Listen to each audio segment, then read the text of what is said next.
Halo, rekan-rekan Nawaina.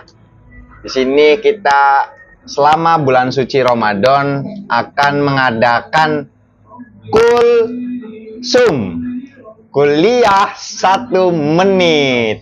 Ya, kita di sini akan mencoba menyelesaikan permasalahan-permasalahan yang hadir di masyarakat. Bukan menyelesaikan, membahas. Iya, akan membahas permasalahan-permasalahan di masyarakat selama bulan suci Ramadan. Karena pasti dari teman-teman ada beberapa yang tabu ketika ada satu hal yang urgent ketika di bulan suci Ramadan yang dimana itu bisa membatalkan puasa kalian. Maka dari itu kita akan berbincang dengan pakarnya di bulan suci Ramadan ini bersama Gus Ikna.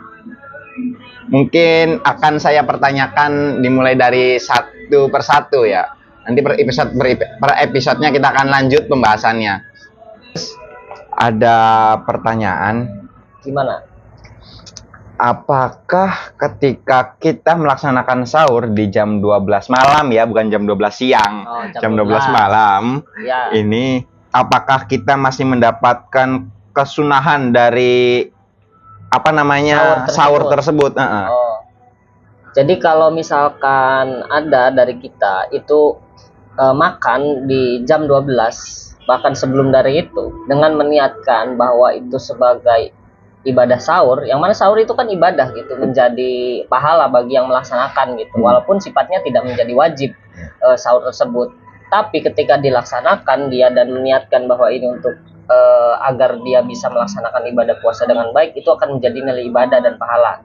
Nah, bagaimana kalau sahur tersebut dilaksanakan sebelum jam 12, maka itu akan tidak menjadi sebuah kesunahan. Ini keterangannya saya pernah baca di dalam sebuah buku. Kita coba lihat di buku ini, yang mana ini dijelaskan di dalam kitab Hasyi Al-Bukhari juz 1 yang berbunyi wa yadkhulu waktuhu binisfihil lail fal aklu qablahu laisa yashurin fala yasulu bisunah. Itu tidak hasil dengan sunnah. Ini disampaikan di dalam kitab Al-Bukhari, Hasyah Bukhari juz 1, bahwa orang yang melaksanakan sahur sebelum jam 12 itu tidak mendapatkan kesunahan, karena sahur itu di atas jam 12, antara jam 1, jam 2 gitu. Ya kita juga kalau melaksanakan sahur di jam 1 juga kan kadang masih akan tidak maksimal. Paling utama itu kita melaksanakan sahur itu ya di jam 3, setengah 4 itu untuk lebih cari aman lah gitu, untuk safety lah, seperti itu. Nah, ini masih bersangkutan dengan sahur, Gus. Iya. Ketika kita masih makan atau minum ketika datangnya waktu imsak nih. Ya. Biasanya di masjid kan suka bunyi ya. Nah, itu menandakan waktu imsak. Apakah kita masih diperbolehkan untuk minum atau makan? Nah, kita harus memahami dulu bahwa imsak itu artinya adalah menahan. Sehingga ketika sudah ada peringatan imsak, maka kita harus menahan diri dari mengkonsumsi segala hal yang masuk ke dalam tubuh kita. Dari lubang-lubang yang ada di dalam tubuh kita itu agar dihentikan. Jadi adanya imsak itu sebagai peringatan.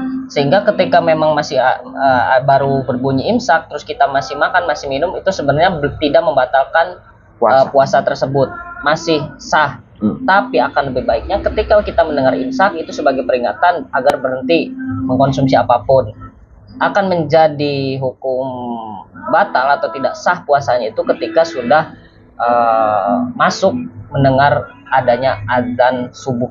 Oke, terima kasih Gus Ikna atas jawaban-jawabannya. Ya. Maka ketika ada keraguan-keraguan seperti itu sudah dijawab tadi dengan hadis juga bahwasannya itu dan ada tambahan, ketika imsak itu akan lebih baiknya bagi kita ketika mendengar imsak kita sudah mulai ancang-ancang agar tidak mengkonsumsi apapun, berikut kita juga disunahkan untuk gosok gigi itu dilaksanakan sebelum imsak.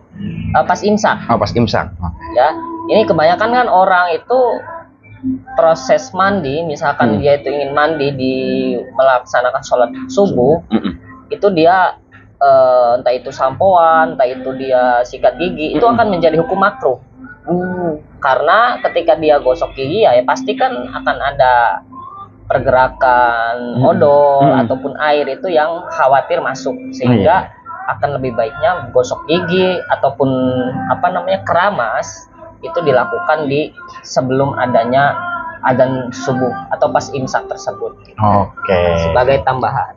Oke, berarti seperti itu ketika kalian sahur di jam 12, maka sebaiknya jangan dilakukan karena tidak mendapatkan pahala dari sunnah tersebut. Dan ketika kalian masih melakukan minum dan makan di waktu imsak, juga sebaiknya jangan, karena imsak itu termasuk syarat atau himbauan untuk kita berhenti memasukkan apapun ke dalam tubuh kita. Mungkin begitu saja teman-teman semua, teman-teman Nawaina. Kurang lebihnya saya ucapkan maaf, dan ketika ada jawaban-jawaban lain silakan jawab di kolom komentar. Terima kasih.